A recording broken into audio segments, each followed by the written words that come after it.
Kita memasuki hadis nomor 1393 dan 1394 di dalam Sahih Bukhari. Hadis 1393 berkaitan dengan bab ma yunha min sabbil amwati. Bab tentang larangan untuk mencaci orang-orang yang sudah meninggal dunia, sudah mati, sudah wafat. Selanjutnya bab tentang ma yudkar min syirari al-mauta, tentang penyebutan orang-orang yang syirar, orang-orang yang jahat yang sudah meninggal dunia. Disebutkan kejahatannya. Bab yang pertama, larangan untuk mencaci orang yang sudah meninggal dunia. Qala al-Imam al-Bukhari rahimahullahu ta'ala rahmatan wasi'atan haddatsana Adam qala haddatsana Syu'bah عن الأعمش عن مجاهد عن عائشة رضي الله عنها قالت قال النبي صلى الله عليه وسلم لا تسبوا الأموات فإنهم قد أفضوا إلى ما قدموا. Istri Rasulullah Sallallahu Alaihi Wasallam yang bernama Sayyidah Aisyah, dalam riwayat ini hadis Sayyidah Aisyah disampaikan, diriwayatkan, ditakhrij hadisnya oleh seorang tabi'in besar namanya Al-Imam Mujahid bin Jabar. Al-Imam Mujahid bin Jabar ini salah seorang tabi'in yang juga pakar Quran, pakar tafsir, yang banyak sekali kita dapatkan riwayat tafsir di dalam kitab tafsir Ibnu Katsir dari seorang tabi'in yang bernama Imam Mujahid bin Jabar rahimahullahu ta'ala rahmatan wasi'atan. Ini riwayat beliau, di mana beliau meriwayatkan dari istri Rasulullah sallallahu alaihi wasallam yang bernama Sayyidah Aisyah radhiyallahu anha, dan Sayyidah Aisyah meriwayatkan hadis ini langsung dari Nabi Muhammad sallallahu alaihi wasallam. Nabi bersabda, la tasubbu al-amwat, jangan kalian caci al-amwat, orang-orang yang sudah meninggal dunia, yang sudah mati.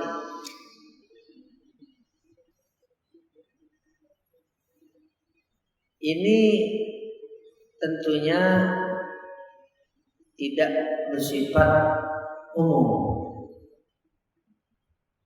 karena kita membaca Quran ada celaan, cacian terhadap orang-orang yang sudah mati. Tapi orang yang sudah mati ini orang syiror, jahat. Makanya kita lihat ini Sahih Bukhari, bab berdampingan. Pertama, ma yunha min sabbil amwat, larangan mencaci orang yang sudah meninggal, mati, wafat. Sampingnya, bab ma yudkaru min syirari al-mauta, bab tentang menyebutkan orang-orang yang jahat yang sudah meninggal dunia, orang musyrik, orang kafir, orang fasik, orang munafik. Ada penyebutan di Quran. Nah, dalam hadis 1394 bab selanjutnya itu tentang turunnya ayat Tabbat yada Abi Lahab wa tab.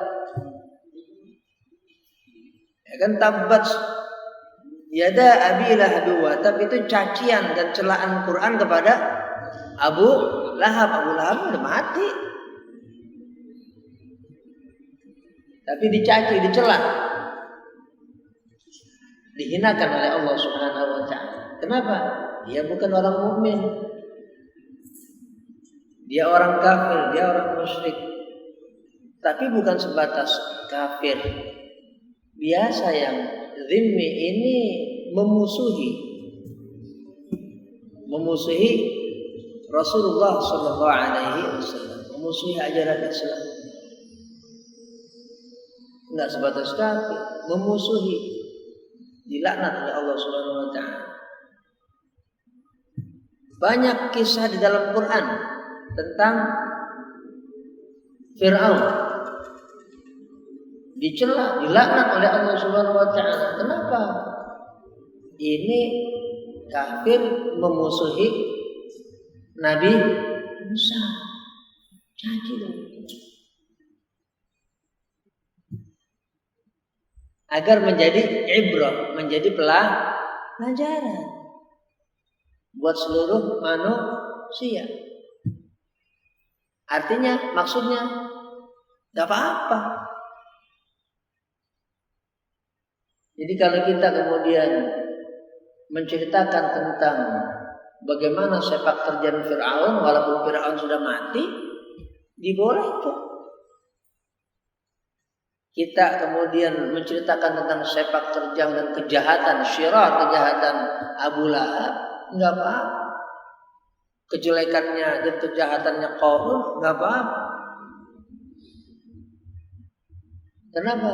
Karena mereka kafir dan memusuhi para nabi, bertentangan dengan apa yang diturunkan, diwahyukan oleh Allah Subhanahu wa taala. Jadi Imam Bukhari maksudnya menggandeng dua bab ini. Yang pertama bab ma yunha min sabbil amwat, larangan mencaci orang yang sudah mati, itu tidak bersifat mutlak. Bukan sama sekali nggak boleh, yang mati ini siapa dulu, gitu maksudnya. Kalau ini orang mukmin, ya wafat, nggak boleh kita menceritakan keburukannya, meskipun dia punya keburukan, karena itu masuk kategori ghibah. Ghibah nggak boleh menggunjing keburukan orang lain, aib orang lain. Ini sifatnya haram, dan itu yang dimaksud oleh Rasulullah SAW. La tasubbu, jangan kalian celak, caci al-amwat, orang yang sudah mati. Nabi sabdakan, Nabi sampaikan, fa innahum qad afdau, karena sesungguhnya mereka sudah menyelesaikan apa? Ila maqaddam, apa yang mereka laksanakan, apakah itu kebaikan dan juga keburukan. Udah kelar, ngapain lagi diomongin? Kalau diomongin juga namanya kita ghibah. Ghibah itu haram. Kalau kita lebih omongannya terhadap kejelekan dia, kita tambahin, berarti kita sudah berbuat buhtan, kebohongan besar. Nah, ini antara ghibah dengan kesaksian kita tentang keburukan orang agar jangan diikutin, dan dia orang yang muslim, itu kan tipis, kecuali orang yang memang sudah di blacklist sama Allah di Quran. Qarun, Fir'aun, Abu Lahab, dan kaum-kaum yang lain yang dilaknat oleh Allah Subhanahu wa taala. Tapi kalau sesama muslim, sesama mukmin, nah ini tipis bedanya kita. kita mau kasih tahu orang lain, jangan sampai ngikutin dia. Sama kita sebenarnya benci sama dia, itu kan tipis bedanya. Makanya dilarang sama Rasulullah SAW. Nah, untuk yang berkaitan dengan ilmu hadis, itu ada penjelasan di dalam kitab Fathul Bari. Wa qad ajma'a al-ulama'u ala jarhir ruwah qadiman wa hadisan amwatan wa ahya'a. Kalau untuk kaitan dengan keilmuan yang ini hadis, itu para ulama sudah bersepakat ala dzikril majruhina min ar-ruwat, untuk menyebutkan al-majruhin min ar-ruwat, orang-orang yang masuk kategori majruhin, cacat, min ar-ruwat, dari para perawi. Ahya'an, apakah ketika orang yang disebutkan itu perawi itu ahya, hidup, au amwata, atau mati, itu enggak apa-apa. Bukan hanya boleh, bahkan wajib disebutkan. Nah, itu yang disampaikan di dalam kitab Fathul Bari. Selesai. Sama.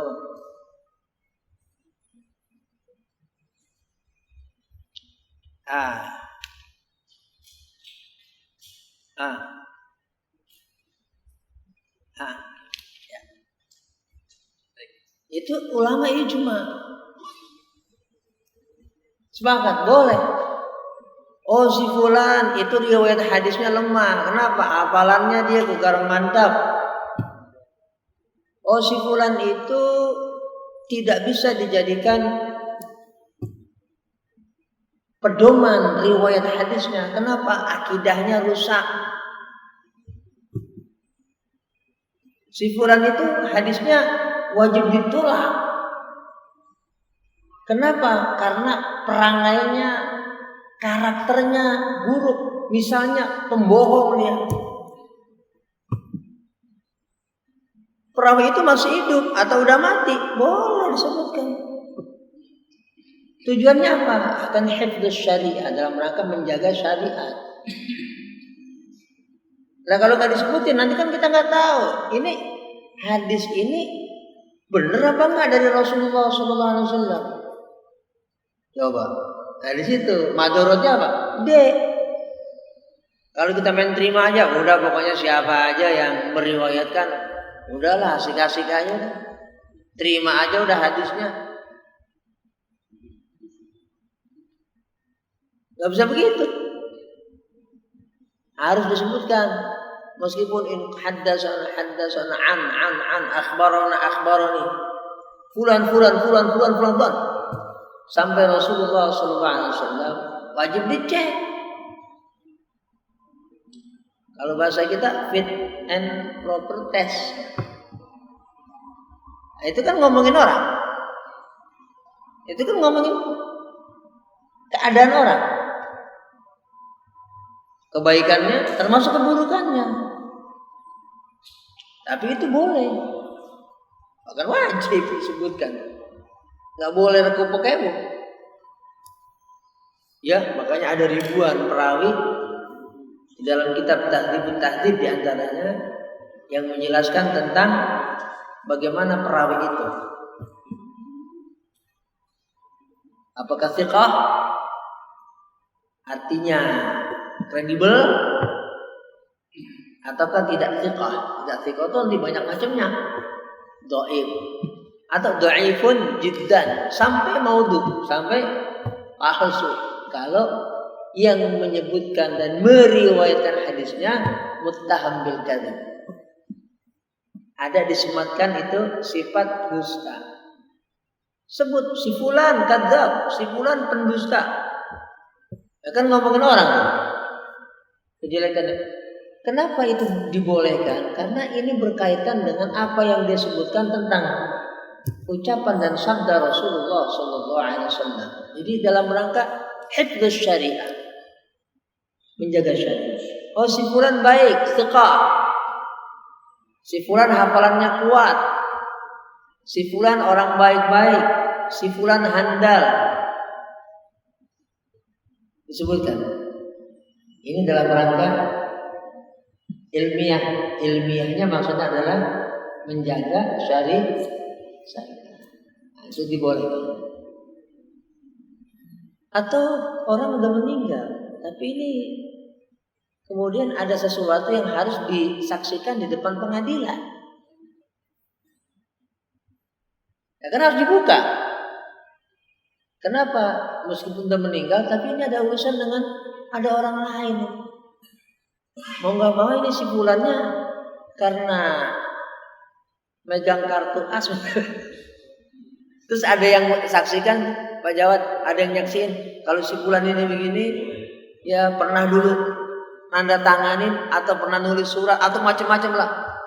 Atau dia dulu sebenarnya yang sudah meninggal ini pernah nulis surat tapi palsu. Saksinya si Anu, akan harus diungkapkan itu di depan pengadilan. Boleh. Jadi nggak bisa ngedalil ini. Oh, itu nggak boleh. Kenapa? Ada sabda Rasulullah sallallahu alaihi wasallam, la tasubbul amwat fa innahum qad afdaw ila ma qaddamu. Hadis ini sahih, riwayat Imam Bukhari. Haram, enggak bisa. Nah, itulah kenapa Imam Bukhari begitu luar biasa bijaksana. Digandeng ini antara larangan untuk mencaci orang mati dan juga kemudian membolehkan menyebutkan orang-orang yang sudah meninggal tapi orang itu syiron, jelek. Digandeng. Maksud Imam Bukhari menyampaikan gandengan hadis 1393 dan 1394 agar kita memahaminya luas.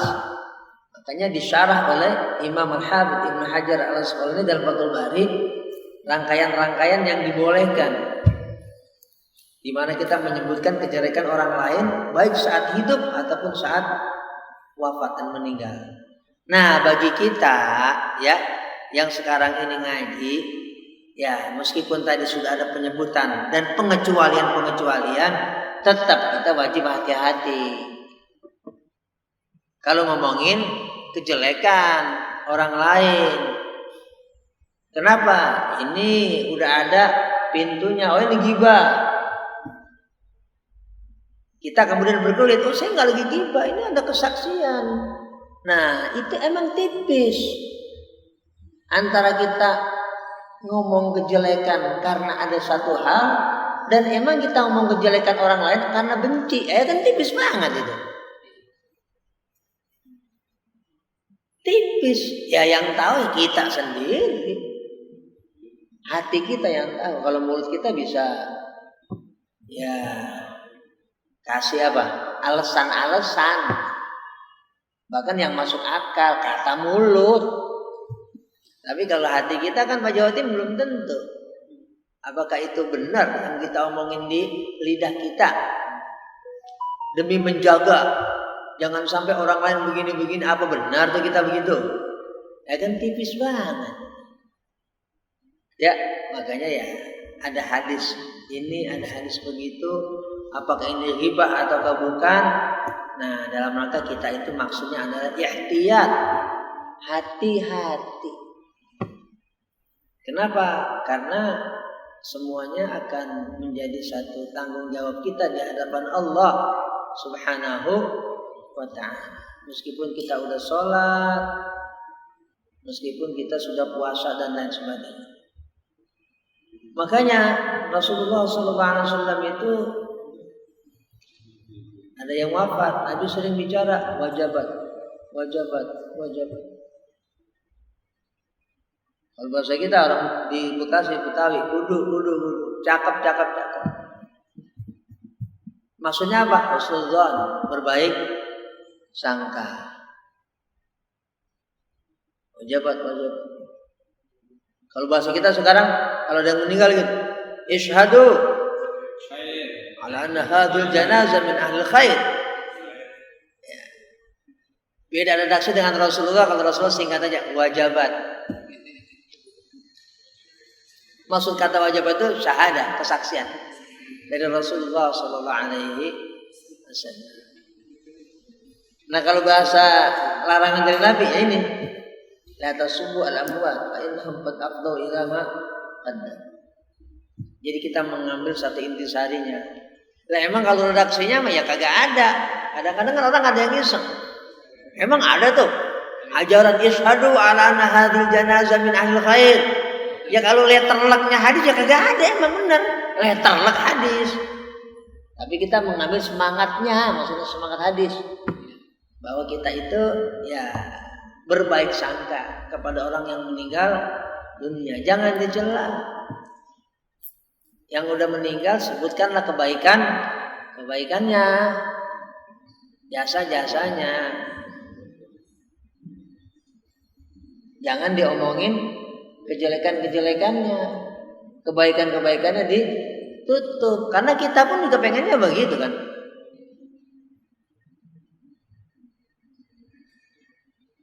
Semuanya manusia. Syukur udah wafat, tapi mudah-mudahan panjang umur. Nanti maksudnya. Jangan takut duluan.